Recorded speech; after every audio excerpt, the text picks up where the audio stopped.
Selamat datang kembali di Marvel Universe Indonesia bersama saya, Admin Y. Sudah tidak terasa 1 juta tahun berlalu. Dalam kesempatan kali ini, kita akan melanjutkan cerita Wolverine versus Predator, bagian kedua yang masih dikerjakan oleh Benjamin Percy. Dalam video sebelumnya, sudah diceritakan bahwa para predator itu datang ke bumi hanya untuk berburu sebagai bagian dari ritual dan agar mereka bisa diakui oleh rasnya. Sayangnya makhluk yang mereka buru kali ini bukanlah makhluk biasa, yaitu seorang mutan. Mutan yang mempunyai kemampuan regenerasi dan selalu menolak untuk mati. Setelah pertarungan pertama mereka beberapa tahun kemudian, Logan mendapatkan sebuah tugas untuk menyusup bersama timnya ke sebuah hutan. Tapi sayangnya, di sana mereka sudah ditunggu oleh para predator yang sekarang datang bergerombol untuk menuntaskan perburuannya setelah beberapa tahun lalu gagal membunuh Logan.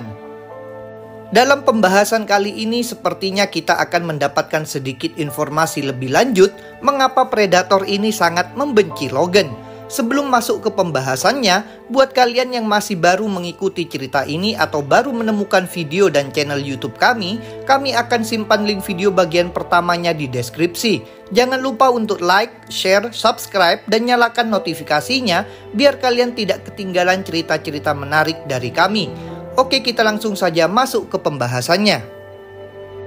Di masa sekarang, Logan terlihat masih bersembunyi di bawah tebing untuk menghindari kejaran pemburunya. Selain itu, Logan juga sudah kelelahan dan mendapatkan beberapa luka yang cukup berat karena terkena beberapa tembakan dari predator.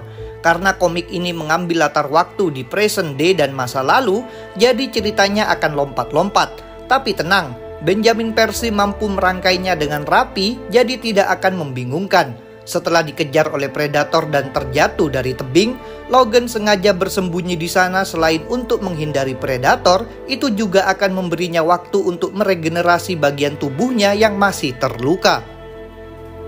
Sambil menunggu luka-lukanya sembuh, Logan merenung dan tidak tahu sudah berapa lama dia bersembunyi di sana. Mungkin 10 menit atau 1 jam. Karena pengalamannya selama bertahun-tahun selama menghadapi predator, Logan tahu bahwa musuhnya ini adalah makhluk yang keras kepala dan tidak sabaran. Jadi sambil menunggu luka-lukanya sembuh sebelum bertarung lagi dengan predator, ia lalu memutuskan untuk naik ke atas karena dia yakin predator itu sudah pergi dan pindah ke tempat lain untuk mencarinya. Namun saat Logan sedang naik keluar dari tempat persembunyiannya, kakinya malah tergelincir, menyebabkan batu pijakannya jatuh ke bawah dan membuat posisinya jadi ketahuan. Setelah mendengar suara batu yang berjatuhan tadi, predator itu langsung menembakkan senjatanya. Karena tidak punya pilihan untuk menghindari tembakan sinar laser yang keluar dari senjata itu, Logan lalu melompat dari ketinggian, menabrak bebatuan sebelum akhirnya masuk ke dalam derasnya sungai. Saat Logan masih tenggelam, dia kembali merenungkan hidupnya. Dia menyadari bahwa sejak tulangnya disuntik oleh cairan adamantium, tubuhnya jadi sangat sulit bergerak ketika berada di bawah air. Dia juga menyadari bahwa saat ini kondisinya tidak menguntungkan. Selain tidak bisa bergerak leluasa karena beratnya, tubuhnya juga sekarang terjebak oleh bebatuan yang jatuh menimpanya.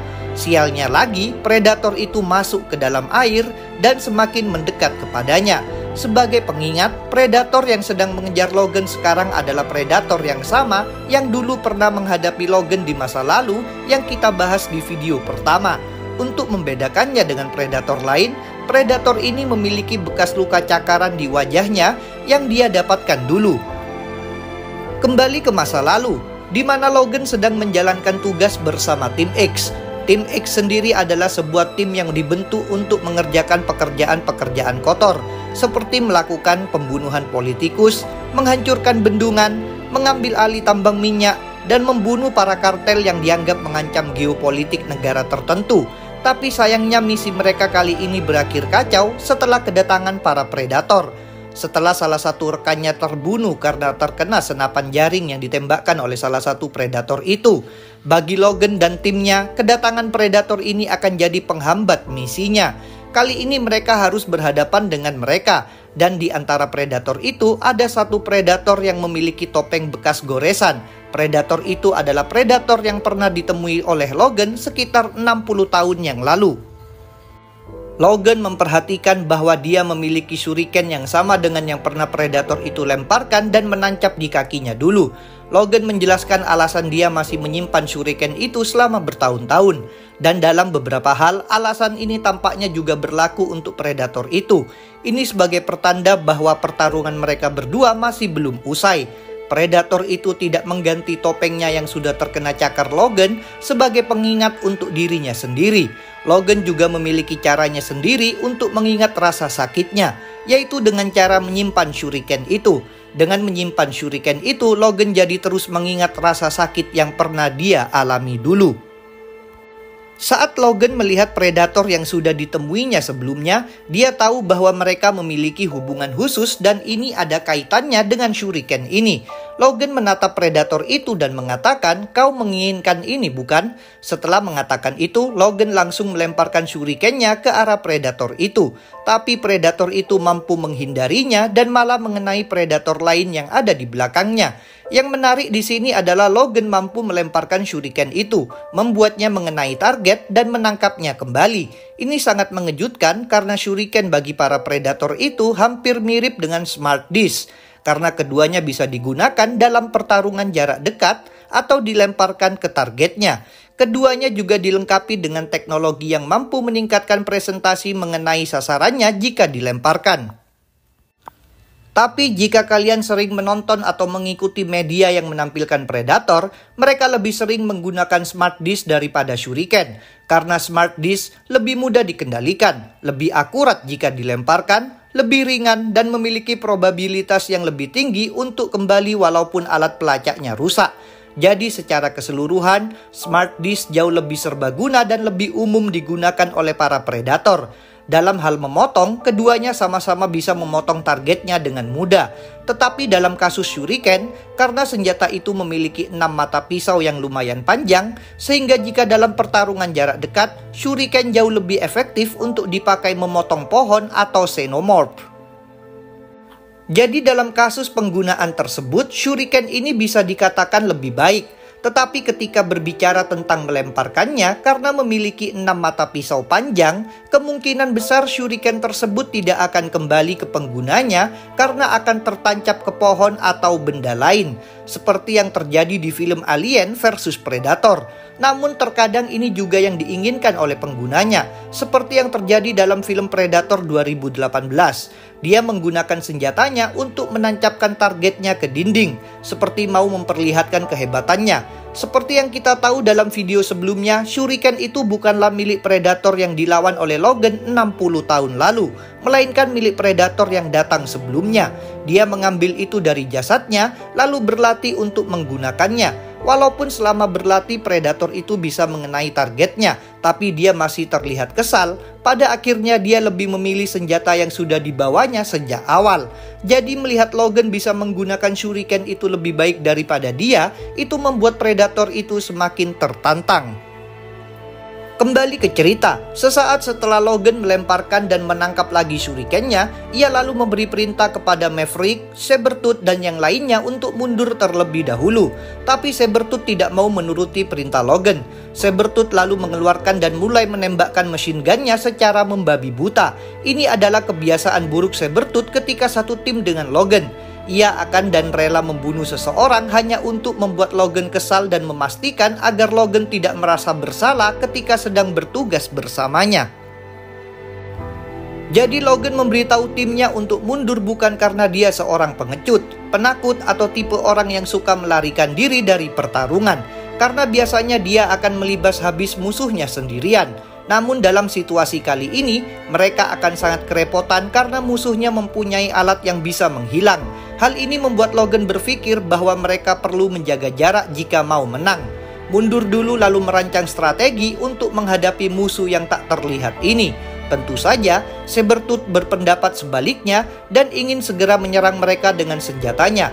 Blunder ini tidak disia-siakan oleh predator itu.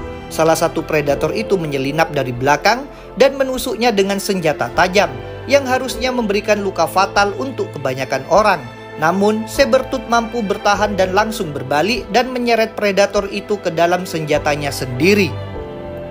Saat Logan, Maverick, dan Jackson mundur dengan harapan mereka akan menemukan tempat yang aman untuk berkumpul kembali, Maverick bertanya kepada Logan apa yang sebenarnya terjadi dengan makhluk-makhluk ini. Dia telah melihat salah satunya menggunakan gauntletnya untuk melacak senjata yang digunakan oleh Logan. Jadi Maverick mulai mencoba menggabungkan semua petunjuk yang ia punya. Namun karena ingatan Logan selalu dihapus ketika selesai menjalankan misi bersama tim X, jadi dia hanya punya sedikit informasi yang masih cukup membingungkan tentang makhluk-makhluk ini. Ketika mereka melanjutkan perjalanan, salah satu predator itu berhasil menangkap Jackson. Dan pada saat itu, sebuah adegan tragis terjadi.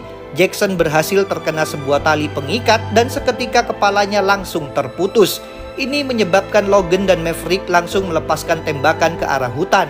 Saat bom yang melekat pada tubuh Jackson meledak, puing-puing pohon yang terkena dampaknya tadi langsung menancap di kaki Maverick, yang membuatnya tidak bisa bergerak. Ketika Logan sedang memeriksa Maverick, dia mengatakan bahwa Maverick sangat beruntung karena potongan kayu itu hanya mengenai arteri femoralnya sekitar 1 inci. Mereka lalu melihat ada salah satu predator yang meluncur turun dan dengan cepat mereka menembak makhluk itu sebelum melukai keduanya. Hal ini memberi mereka sedikit waktu untuk melarikan diri. Logan lalu mengangkat Maverick dan mulai mencari tempat untuk bersembunyi sambil memerintahkan mereka untuk tetap siap tempur dan menjaga arah belakang mereka. Di sini akhirnya kita tahu bagaimana para predator ini berinteraksi dengan sesamanya. Ketika mereka menemukan salah satu dari mereka terluka atau tidak bisa bergerak karena mereka sudah selesai sebelum perburuan selesai. Ini adalah sesuatu yang jarang terlihat, dan biasanya seorang predator hanya akan membunuh yang lain dalam situasi seperti ini jika mereka dianggap gagal atau salah satu dari mereka dianggap sebagai buronan atau bad blood karena kejahatan atau pengkhianatan yang mereka lakukan. Selain itu, ada juga perbedaan pendapat antara predator tentang apakah mereka harus mencampurkan DNA mereka dengan spesies lain atau apakah mereka semua harus menjadi predator. Meskipun demikian, sepertinya cerita ini tidak mendalami topik-topik ini terlalu jauh. Logan dan Maverick kemudian bergerak masuk ke dalam kuil dan menemukan persediaan bahan peledak yang dimiliki oleh sang jenderal. Walaupun mereka sudah tahu tentangnya sebelumnya, ini menjadi alasan kenapa mereka datang ke sini untuk membunuh sang jenderal. Namun, ternyata sang jenderal dan sisa pasukannya juga bersembunyi di sini. Ketika sang jenderal melihat Logan dan Maverick, dia menyadari bahwa mereka datang untuk membunuhnya. Logan lalu mengizinkannya untuk menembak jika dia ingin melakukannya. Tetapi sang jenderal memberitahu bahwa makhluk-makhluk di luar sana membantai pasukannya seperti macete melalui rumput. Dia tidak tahu apa makhluk-makhluk ini atau mengapa mereka ada di sana. Tetapi yang dia tahu adalah mereka adalah ancaman yang lebih besar daripada yang pernah dihadapi keduanya. Oleh karena itu, sang jenderal mengusulkan untuk menyatukan semua perbedaan mereka selama ini dan mulai bekerja sama. Sebagai tambahan, saat mereka memasuki kuil, mereka menemukan sekumpulan bahan peledak milik sang jenderal. Bom-bom ini rencananya akan mereka gunakan. Namun ketika salah satu dari pasukan sang jenderal mencoba mengingatkannya bahwa mungkin makhluk-makhluk itu sudah pergi, ternyata dia salah. Ketika dia ingin melarikan diri, mereka malah terkena tembakan plasma. Kedua predator lainnya yang masih hidup tiba-tiba menyerbu dan menunjukkan keahlian mereka dengan perisai yang mampu memantulkan peluru dan senjata long range. Salah satunya melempar perisai pergelangan tangannya dan memotong seseorang menjadi 2 bagian. Namun setelah membunuh pasukan sang jenderal, salah satu predator yang sudah mengenal Logan menggunakan gauntletnya lagi untuk melacak lokasi shuriken yang digunakan oleh Logan. Setelah mengetahui lokasinya, mereka lalu menembakkan plasma cannon ke arahnya. Tetapi ketika mereka mendekati tempat shuriken itu berada, mereka memang menemukan shurikennya. Tapi di sana tidak ada mayat sama sekali. Tak lama kemudian, seluruh persediaan bom yang ada di kuil mulai berbunyi seperti alarm yang memperingatkan bahwa tempat itu akan segera hancur karena ledakan. Logan kembali mengingat kembali sesuatu saat Profesor Thornton tiba dengan helikopternya untuk mengevakuasi tim X di lokasi itu. Profesor Thornton juga ingin memastikan bahwa semua yang ada di lokasi itu sudah mati semua. Dan Logan memberikan jaminan bahwa semua yang ada di sana sudah mati. Namun prediksi Logan meleset. ternyata masih ada satu dari predator itu yang berhasil selamat dari ledakan dan reruntuhan. Time skip ke beberapa tahun setelahnya, di mana Logan akan mendapatkan lapisan adamantium di tulangnya di salah satu X-Facility yang ada di Alberta, Kanada. Predator juga muncul di fasilitas itu dan mulai membantai para penjaga dengan brutal untuk mencari Logan. Setelah membunuh para penjaga, predator itu akhirnya sampai di ruangan di mana Logan baru saja mengalami penyuntikan adamantium ke tulangnya. Setelah melihat kondisi Logan yang masih terbaring, predator itu akhirnya lebih memilih meninggalkannya. Karena bagi mereka, memburu dan membunuh seseorang yang tidak bersenjata dan tidak sedang sadarkan diri adalah hal yang tabu. Predator itu pergi dan Logan dibiarkan dalam keadaan tidak berdaya karena tulangnya baru saja di-reinforce dengan adamantium. Itulah pembahasan bagian kedua Wolverine versus Predator. Di sini kita akhirnya tahu Logan dan Predator itu sama-sama menyimpan dalam tanda kutip dendam untuk bisa saling membunuh satu sama lain. Kita juga akhirnya tahu walaupun Predator terkenal sangat bengis dan sadis ketika membunuh buruannya, ternyata mereka juga memiliki jiwa yang bisa dibilang sangat kesatria sekali, yaitu mereka tidak ingin membunuh targetnya ketika dia sedang tidak bersenjata dan tidak berdaya, karena itu bisa merusak citranya sebagai pemburu. Cerita ini masih akan berlanjut ke bagian ketiga yang akan tayang sesudah Pilpres selesai. Terima kasih sudah menonton video ini. Jangan lupa untuk subscribe, like, komen, dan share. Kalian juga bisa bergabung di grup Facebook, like fanpage, follow Instagram, serta dukung Marvel Universe Indonesia dan admin Y di Saweria. Linknya ada di deskripsi. Sampai jumpa lagi dalam pembahasan tentang topik-topik Marvel lainnya.